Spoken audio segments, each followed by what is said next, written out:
Hi යාළුවනේ. අද ඉරිදා දවස නිසා ටිකක් දවල් වෙනකල්ම නිදාගත්තා.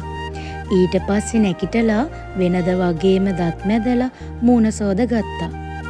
අද නම් රස්නේ වැඩි නිසා තේ එකක් බොන්න හිතුනේ නෑ. ඒ වෙනුවට සීතල ඩ්‍රින්ක් එකක් හදාගෙන බිව්වා. උදේ කෑමත් කන්න වෙලාවක් තිබුණේ නැති නිසා කෙලින්ම දවල් කෑම හදන්න පටන් ගත්තා.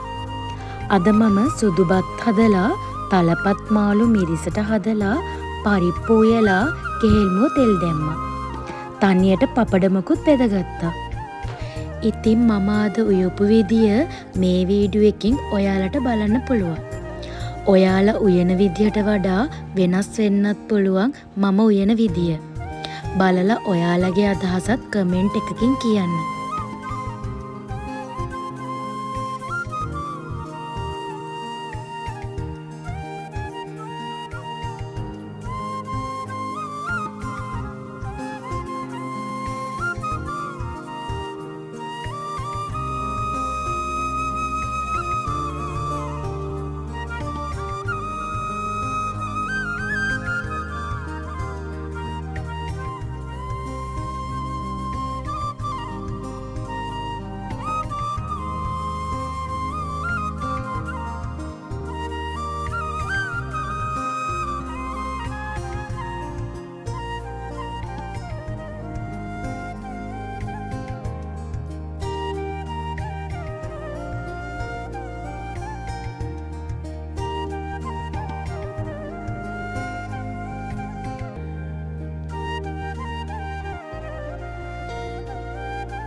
ඉතින් මේ තමයි මගේ පුංචි ඉරිදා දවස. මගේ මේ වීඩියෝ එක බලලා හොඳයි නම් ලයික් එකකුත් දාන්න.